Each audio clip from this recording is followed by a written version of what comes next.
Shalom, selamat pagi, selamat bergabung dengan Menara Doa Pagi setiap jam 5 pagi waktu Indonesia Barat. Sungguh indah ketemu dengan saudara, keluarga-keluarga saya dimanapun berada. Dengan senang hati kami mendoakan saudara, memberitakan firman. Dan kita mari siapkan hati kita mencari Tuhan lebih dahulu, baru bekerja. Mari sama kita berdoa. Bapa di sorga, dalam nama Tuhan Yesus, kami siapkan hati kami diberkati dengan pujian penyembahan, dan kami memuji Engkau, meninggikan Engkau, dan kami mau mendengarkan firman Allah. Urapilah kami, kuduskan, layakkan, urapilah semua umat-Mu, jemaat-Mu yang menyaksikan dimanapun, kapanpun, siapapun. Khususnya mereka yang berkesusahan dalam rumah tangga, dalam berkeluarga. Tuhan tolong, Tuhan beri mereka jalan keluar, Tuhan beri kekuatan, kesehatan mental, kesehatan jiwa. Bahkan Tuhan juga memberkati yang sakit disembuhkan, yang lemah dikuatkan, yang susah dihiburkan, yang miskin diperkaya, yang susah membayar pinjaman. Tuhan memberi mereka hikmat kekuatan untuk mengelola keuangan. Terima kasih Bapa, dalam Tuhan Yesus kami berdoa. Amin. Kami mau senantiasa merasakan kasih-Mu dalam hidup kami ya Bapa yang baik.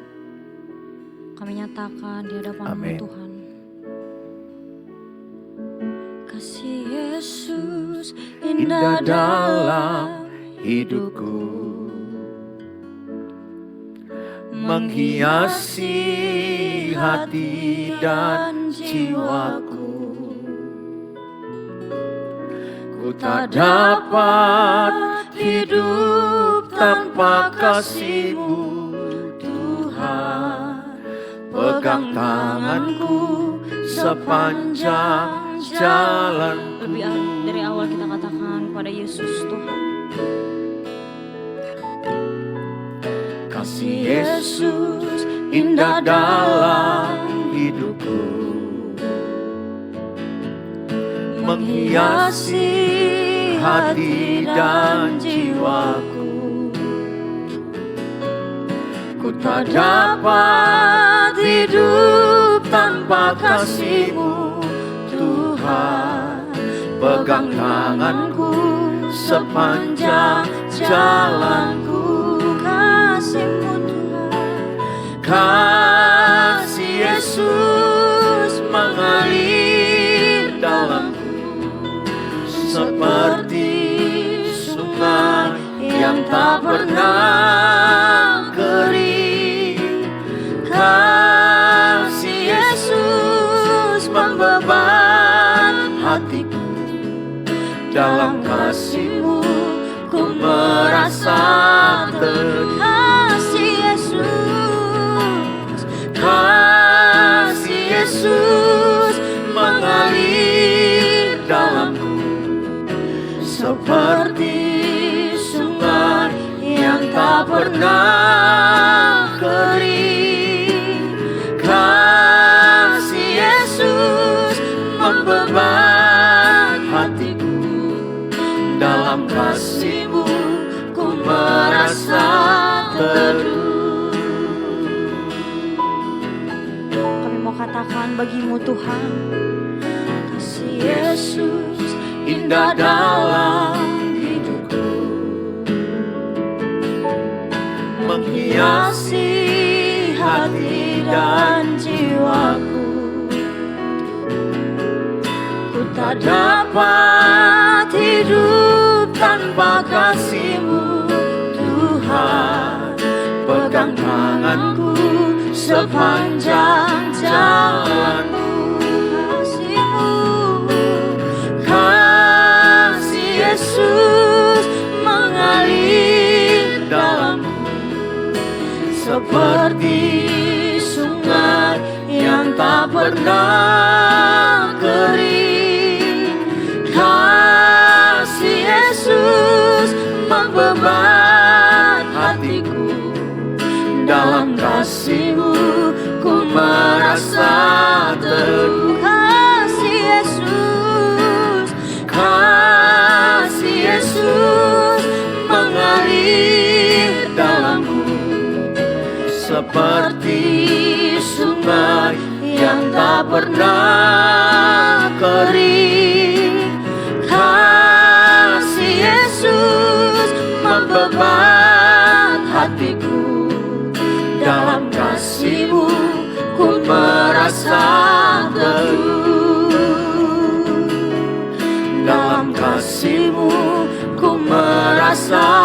teduh dalam kasih-Mu, ku merasa teduh. Kami kagum akan kebaikan-Mu Tuhan Yesus. Amin Tuhan. Kami kagum melihat ciptaan-Mu yang besar bagi setiap kami Bapak. Sebab itu kami naikkan pujian ini kepadamu Yesus. Terima kasih Tuhan. Bila kulihat bintang gemerlapan dan bunyi guru riuh ku dengar, ya Tuhanku, tak putus aku heran melihat ciptaan-Mu yang besar. Maka jiwaku pun memuji-Mu, sungguh besar Kau Allahku. Maka jiwaku pun memuji-Mu, sungguh besar Kau Allahku. Kami katakan bagimu Tuhan.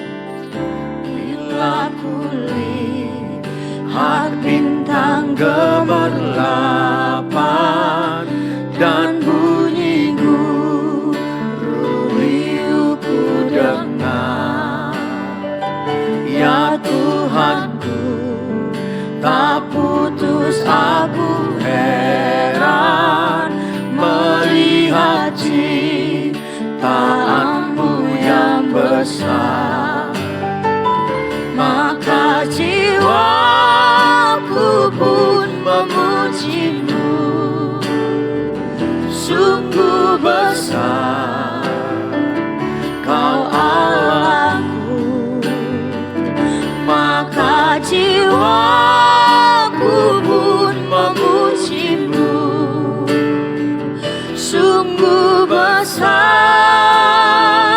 Kau Allahku.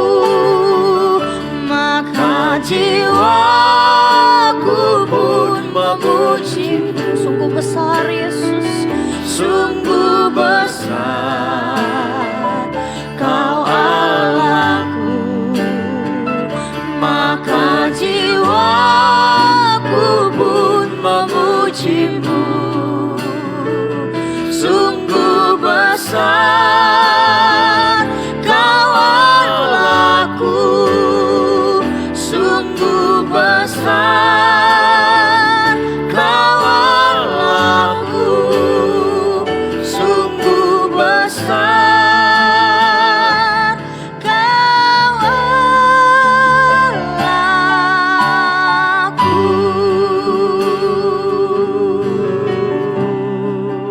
Mari kita sembah Tuhan.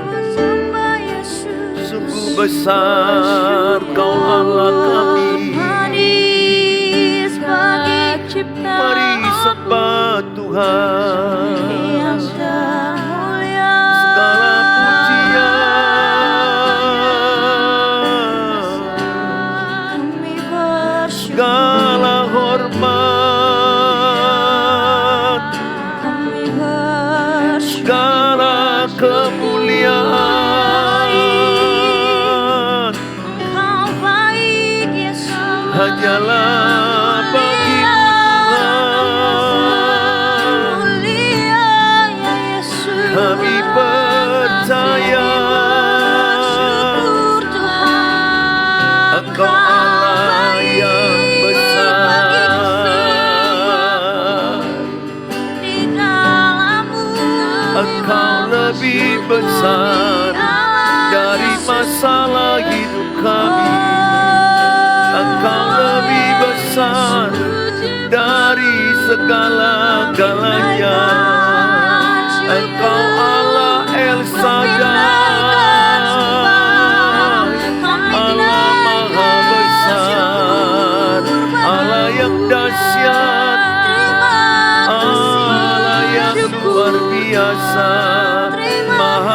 besar, Allah yang dahsyat, ditinggikan namamu. segala hal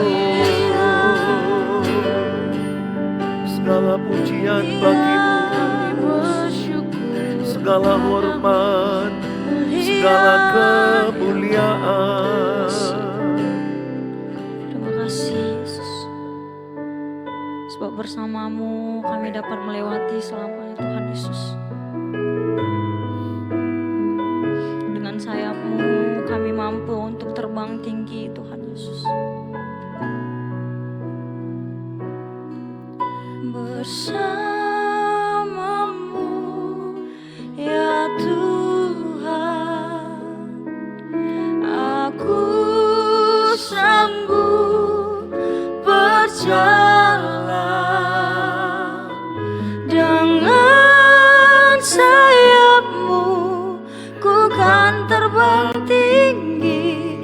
Bersamamu aku menang.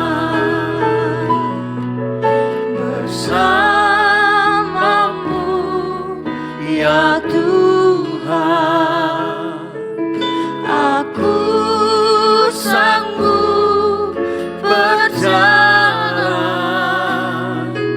Dengan sayapmu ku kan terbang tinggi. Bersamamu aku menang. Bersamamu ya Tuhan, aku sanggup berjalan. Dengan sayapmu ku kan terbang tinggi.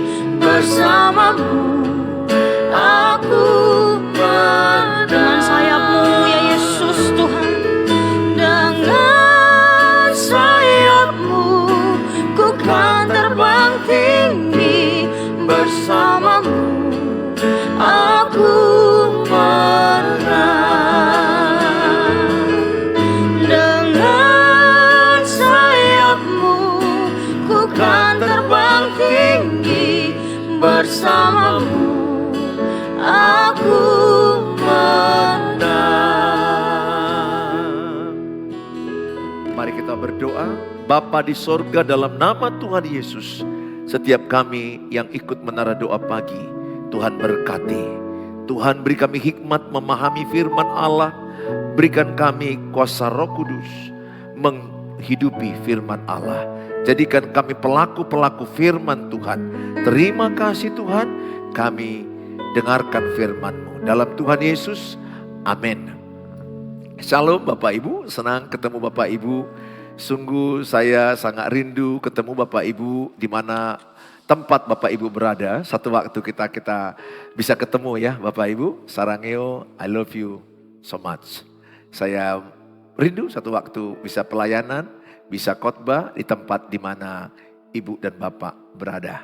Semua indah pada waktunya. Ada Oma Mila dari Bali yang menghubungi saya kapan ke Bali. Satu waktu Tuhan akan kirim saya ke Bali. Kita akan ketemu di sana ya Oma. Demikian juga Ibu dan Bapak yang kepingin saya sapa. Buat alamat, buat nama lengkap. Saya akan sapa dari sini.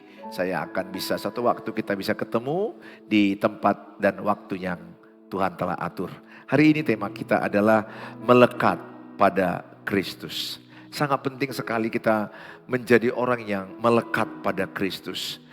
Dari banyak persoalan, masalah, tantangan yang kita alami. Kalau ditanya ke saya, Pak Pendeta, apa solusi masalah, persoalan, sakit penyakit, tantangan, beban pikiran, beban mental, jiwa kita yang sangat terbebani dengan banyak perkara-perkara? Jawab saya adalah di hadirat Tuhan, melekat pada Tuhan. Saya percaya ketika kita melekat kepada Kristus, segala perkara Tuhan bisa selesaikan. Tuhan punya cara menyelesaikan masalah-masalah. Tuhan punya cara. Di saat kita berdoa, itu artinya di mana Tuhan dengan kuasanya, menyatakan kuasanya kepada kita, mengurapi kita. Dan kita nggak tahu bagaimana tiba-tiba masalah itu bisa aja selesai. Sakit penyakit bisa sembuh. Kalau ditanya bagaimana sembuhnya? Oke lah makan obat ke dokter. Oke lah kita cari uang, bekerja, berusaha. Itu kan harus dilakukan. Tetapi untuk mencukupi kekurangan, kebutuhan hidup. Saya katakan kepada tim gereja saya yang kami lagi pembangunan gereja. Yang jujur keuangan kurang. Ini aja baru mereka tanya gimana Pak Pendeta keuangan kita kurang. Saya katakan jangan takut. Bagian kita melayani Tuhan dengan tulus. Bagian kita melekat kepada Tuhan. Dan tetap kita berhikmat menggunakan keuangan, mengelola keuangan, bekerja. Tapi ada bagian Tuhan yang Tuhan akan lakukan. Ketika kita melekat pada Tuhan, Tuhan yang bekerja. Demikian juga Bapak Ibu. Dalam perkara-perkara apapun yang Bapak Ibu alami. Membangun rumah, atau sekolah anak-anak, atau masalah rumah tangga, sakit penyakit. Saya katakan Tuhan Yesuslah jawaban. Bukankah Matius 11 ayat 28 berkata, marilah kepadaku yang letih, yang lesu, yang berbeban berat, aku akan berikan kelegaan kepadamu. Saya akan bacakan Yohanes pasal yang ke-15 ayat yang ke-5. Akulah pokok anggur dan kamulah ranting-rantingnya. Barang siapa tinggal dalam aku dan aku dalam dia, ia berbuah banyak. Sebab di luar aku kamu tidak dapat berbuat apa-apa. Di luar Tuhan Yesus kita tidak dapat berbuat apa-apa. Ayat ini menekankan adalah kita adalah ranting daripada pokoknya adalah Tuhan Yesus. Saudara, orang-orang Israel itu dilambangkan dengan pokok anggur. Pokoknya adalah Tuhan dan kita adalah rantingnya. Pengusahanya adalah Bapa. Bapa pengusaha, pokoknya Tuhan Yesus. Kita ranting-ranting Tuhan Yesus. Apa pekerjaan ranting? Pekerjaan ranting adalah satu aja. Yang melekat pada pokoknya. Melekat. Kalau dia melekat tepat, maka dikatakan dia akan berbuah lebat. Daunnya tidak layu. Tapi kalau ranting itu tidak melekat tepat, maka sari makanan dari pokok yang diambil dari akar, unsur-unsur hara, air enggak sampai kepada ranting. Kenapa? Karena rantingnya tidak melekat tepat. Akibatnya rantingnya layu, kering, dibakar. Saudara, hidup kita ini diumpamakan seperti ranting yang melekat pada pokoknya. Sekali lagi siapa pokoknya? Tuhan Yesus. Jadi tugas kita nomor satu adalah mencari Tuhan. Makanya Alkitab dikatakan adalah cari dahulu kerajaan Allah dan kebenarannya, maka sekaliannya ditambahkan padamu. Jadi poin pertama adalah bagaimana kita mencari Tuhan. Yesaya 41 ayat 30 katakan, orang yang menanti-nantikan Tuhan akan mendapat kekuatan baru. Bagaikan burung Raja Wali akan terbang tinggi, semakin ada badai semakin terbang tinggi. Orang yang mencari Tuhan, orang yang melekat pada Tuhan, masalah yang terjadi itu justru promosi bagi dia. Persoalan itu menjadi berkat kebaikan bagi dia. Tantangan itu adalah menjadi cara Tuhan mempromosikan kita. Luka di hati, sakitnya hati yang pernah kita alami. Kalau kita melekat pada Tuhan, seluruh sakit atau luka di hati kita menjadi kesaksian bagi banyak orang. Menjadi berkat bagi banyak orang. Oleh karena itu saya mengajak semua Bapak Ibu, ayo melekat pada Tuhan. Ambil waktu, berdoa, baca firman, renungan firman, pujian penyembahan banyak di YouTube. Ambil waktu doa puasa kalau memang lagi sehat dan bisa berpuasa, ambil waktu berpuasa. Berdoa, berpuasa yang baik itu adalah meninggalkan kegiatan lainnya, memfokuskan diri, sembahyang kepada Tuhan, menyembah Tuhan, beribadah kepada Tuhan, tinggalkan kegiatan-kegiatan, ya oke lah kegiatan ringan oke lah. Tapi kalau kita hanya tahan makan, tidak minum, dan kita sibuk kerjakan cari uang, pekerjaan-pekerjaan dunia ini ya, itu gak puasa yang benar. Puasa yang benar itu adalah kita mengambil waktu khusus kita itu lebih banyak di hadirat Tuhan, berdoa, baca Alkitab. Nah, saya kasih analogi handphone. Handphone, kalau dia tidak di-charger pada lubang yang tepat, arus yang tepat, maka nggak ada energi yang keluar. Apapun merek HP saudara, semahal apapun HP saudara, kalau nggak ada baterainya, dia nggak berguna. Begitu hidup kita. Kita harus dicas, kita harus diisi energi kita dengan Tuhan. Lewat apa? Lewat mencari Tuhan. Saya terlalu percaya ibu dan bapak. Orang yang mencari Tuhan, maka akan kelihatan dari wajahnya 2S, semangat dan sukacita. Katakan si A punya masalah, suaminya lari. Si B juga suaminya lari. Nah, si A tidak mencari Tuhan. Dia nggak berdoa. Aku percaya tekanan mental lebih berat pada si A. Dan dia lebih lemah menghadapi suami yang lari. Katakan lari dengan pelakor, lari dengan perempuan. Si B, dia memang suaminya lari. Sakit betul, kecewa betul. Dikhianati itu sangat sakit. Menderita jiwanya, mentalnya. Tapi karena dia mencari Tuhan, dia melekat kepada Tuhan. Dia berfokus kepada janji Tuhan. Dia berfokus kepada imannya. Lihat, apa yang dia fokuskan si B ini, imannya, maka imannya tumbuh. Dan difokuskan Tuhan, Tuhan yang makin besar dalam hidupnya. Bukan berarti dia tidak tersakiti dengan masalah suami yang lari dengan pelakor. Tapi dia meresponinya dengan cara mencari Tuhan. Melekat pada Tuhan. Pasti mungkin dia nangis kepada Tuhan. Dia bercerita berat isi hatinya kepada Tuhan. Dia menceritakan segala unek-uneknya. Itu yang dialami oleh Daud dalam kitab Mazmur 62 ayat 9. Bahwa dia mencurahkan isi hatinya kepada Tuhan. Nangis. Daud itu yang paling banyak nangis dalam berdoa. Karena masalah keluarga yang terbesar di Alkitab adalah Daud. Karena anak dengan anak saling memperkosa dan saling membunuh. Dan anak mengkudeta orang tua, mertua mengejar menantu. Itu yang dialami oleh Daud, tidak gampang.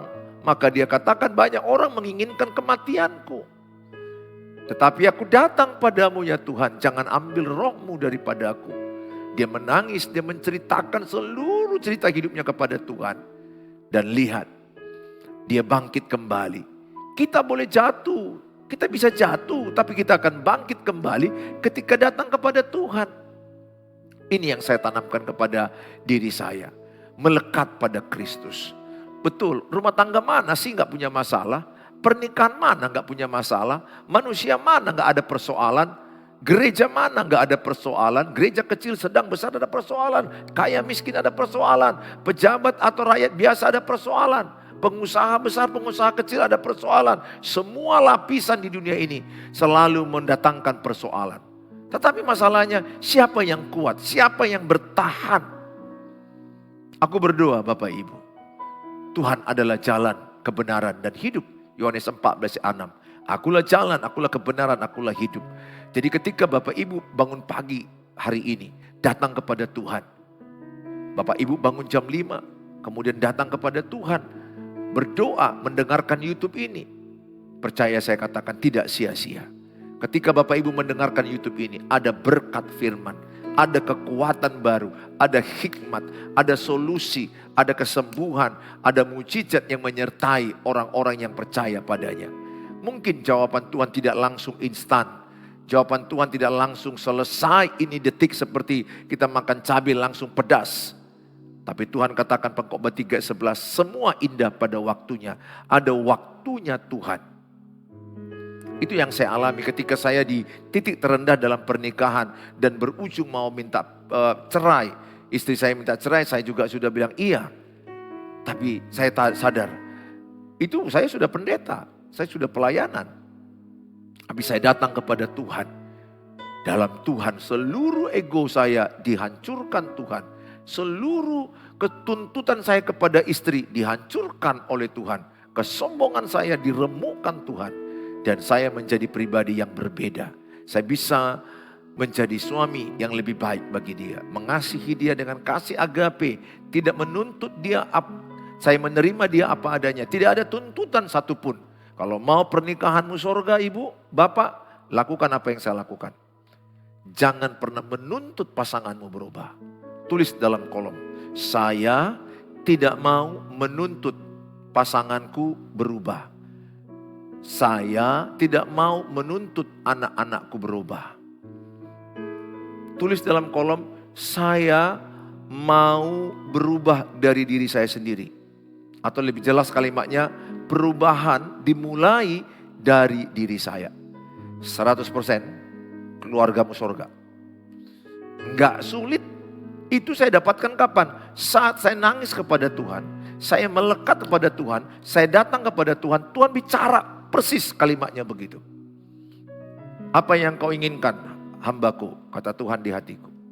Aku ingin pernikahanku baik, rukun damai, tidak ada pertengkaran.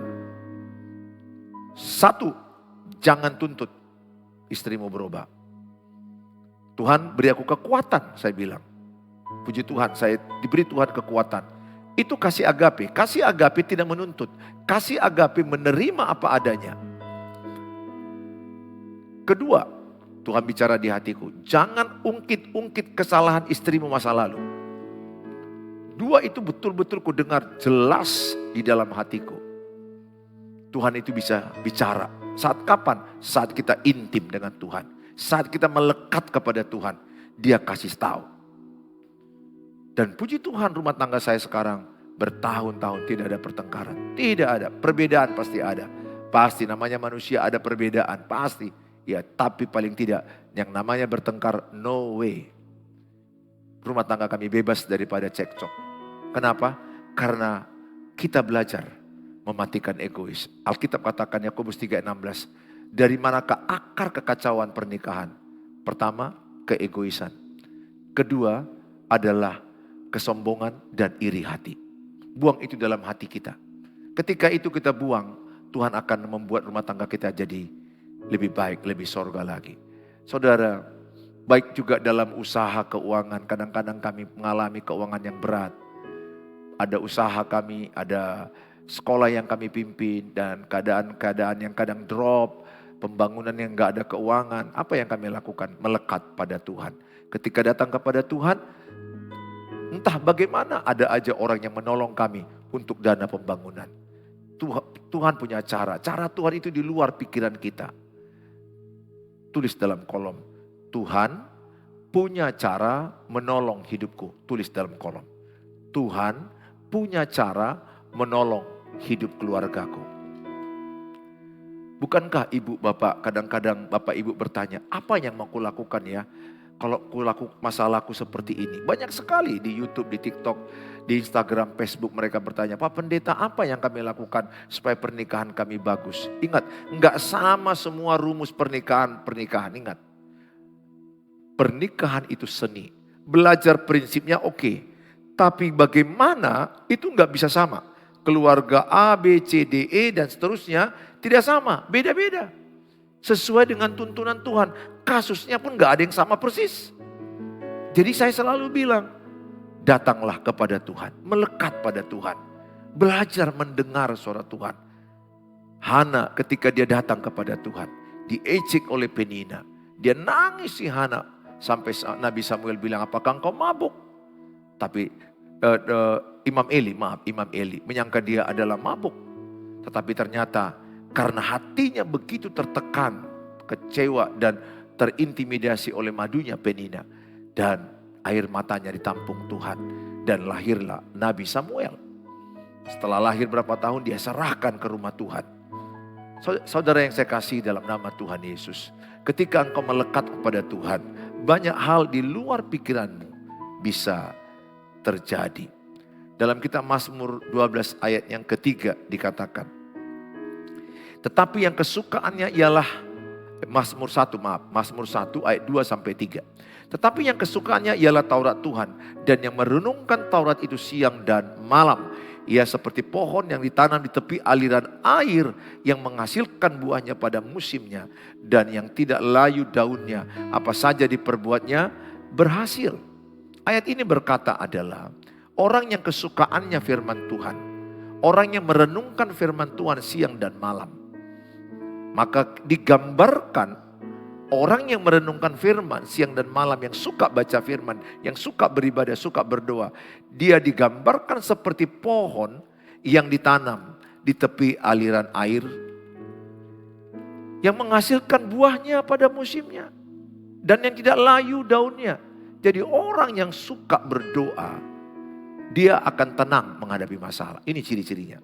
Orang yang kuat beribadah, ketika ada masalah, dia nggak ritik, dia nggak gila, dia nggak histeris, dia tenang. Itu ciri orang yang berdoa. Daunnya tidak layu, wajahnya nggak layu. Wajahnya tetap semangat, sukacita. Memang sakit masalah itu, berat betul, tapi dia tidak lemah. Dia tetap segar, dia tetap semangat, dia percaya bahwa pencobaan yang dialami adalah tidak melebihi kekuatannya. Bahwa aku lebih kuat dari masalahku. Bahwa Allah turut bekerja mendatangkan kebaikan lewat masalah-masalah ini. Apa saja yang diperbuatnya berhasil. Jadi sebenarnya orang yang benar beribadah, menurut saya ya, pekerjaannya ujungnya berhasil. Itu loh. Coba tulis dalam kolom. Pekerjaan saya, usaha saya, ujungnya pasti berhasil. Tulis dalam kolom, tulis. Pekerjaan, usaha saya, ujungnya pasti berhasil. Pernikahan saya, ujungnya pasti berhasil. Anak-anak saya, ujungnya pasti berhasil. Memang menuju keberhasilan itu ada bukit, ada lembah, ada kerikil, ada tantangan, ada persoalan. Tuhan tidak pernah memberkati orang dengan berkat saja. Saya baca Alkitab, selalu ada tantangan, baru ada berkat. Tetapi kalau kita tidak menyerah, selalu ada berkat. Pesanku sama Bapak Ibu, jangan menyerah. Ada berkat, bertahanlah. Amsal 18 ayat 14 bilang begini. Kalau ada semangat, semua penderitaan bisa kita hadapi. Tulis dalam kolom, aku tetap semangat walaupun ada persoalan. Tulis dalam kolom. Kuncinya semangat.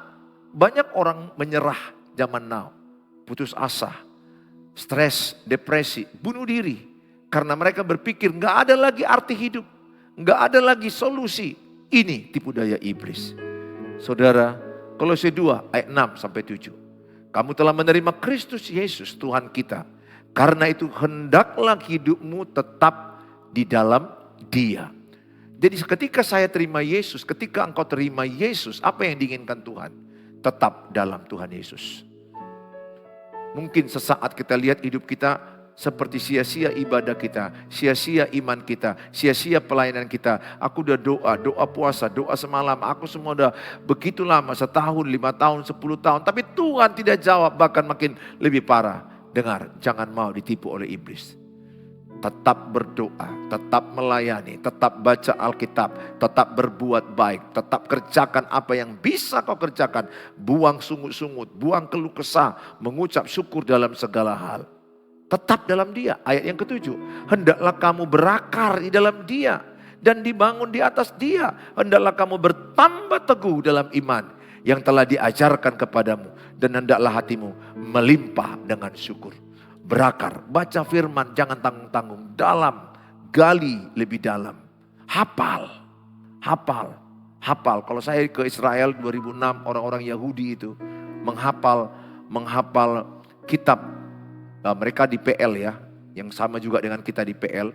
Mereka tuh hafal betul, sampai mereka di jidat mereka taruh nanti ada seperti teropong kecil, mereka lengketkan di situ. Ada seperti tasbih seperti itu, mereka hafal ayat-ayat. Sebenarnya itu bagus. Penting kita menghafal ayat. Karena suatu waktu nanti ayat firman itu yang menolong kita ketika kita putus asa, ketika ada persoalan, ketika tantangan, ketika kita tertekan, ketika kita diperas hidup kita. Ayat itu keluar dari hati kita. Dan dikatakan di sini, hendaklah kamu melimpah dengan ucapan syukur. Orang yang melekat pada Tuhan, ciri-cirinya apa? Tidak bersungut-sungut.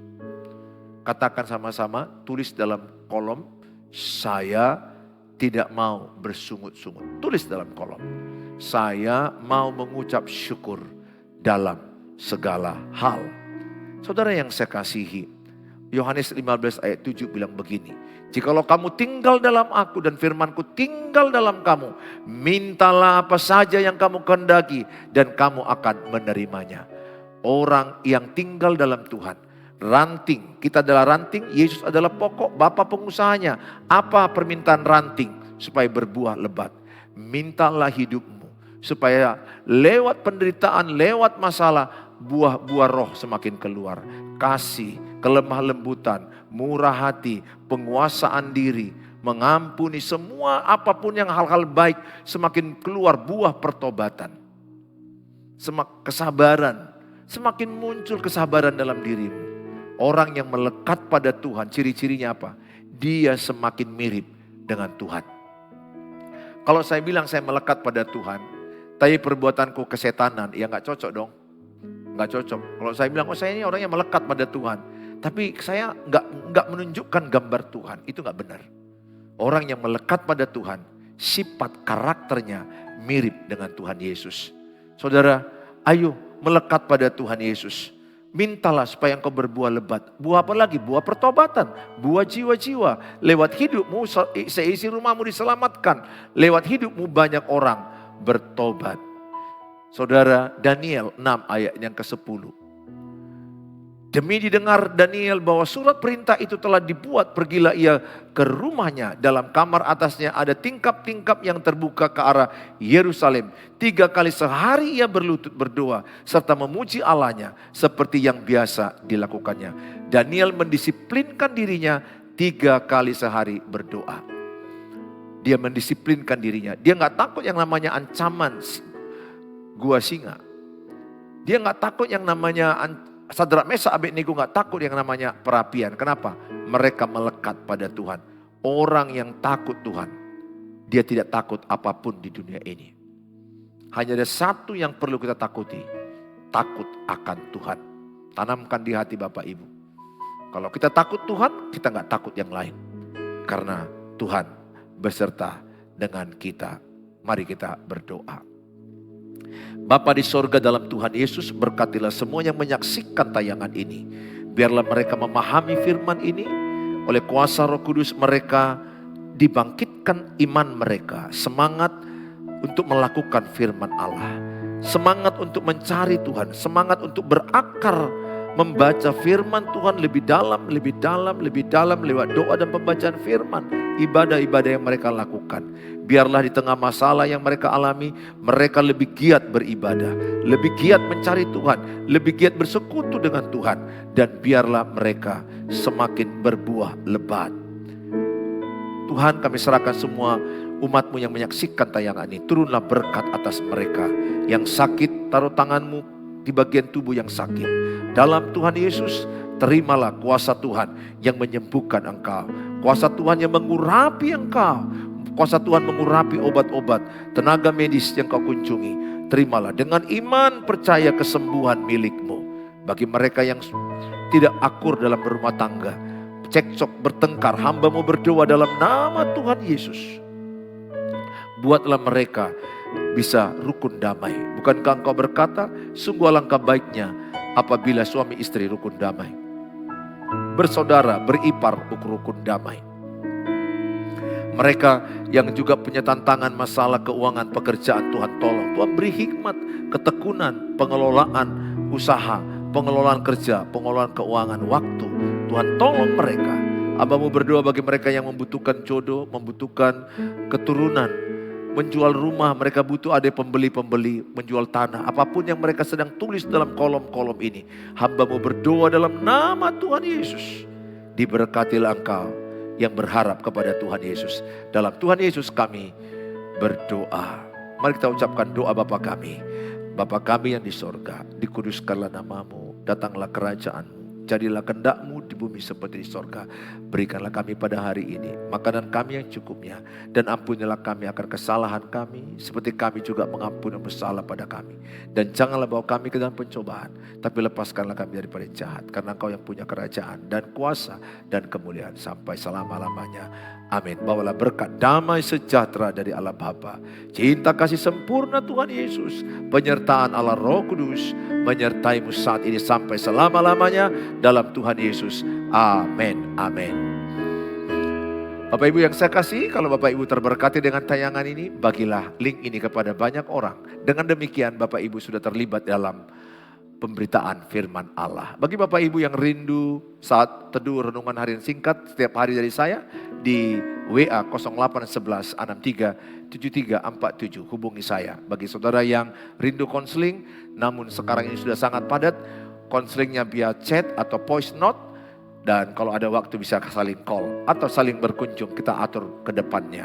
Bagi Bapak Ibu yang terberkati dengan tayangan ini dan ingin mendukung pelayanan hamba-hamba Tuhan ini, saudara boleh menabur lewat taburan rekening yang ada di tempat ini. Tuhan Yesus memberkati saudara. Tuhan Yesus membuat engkau segar dan berbuah lebat dan daunmu tidak akan layu. God bless you. Bye.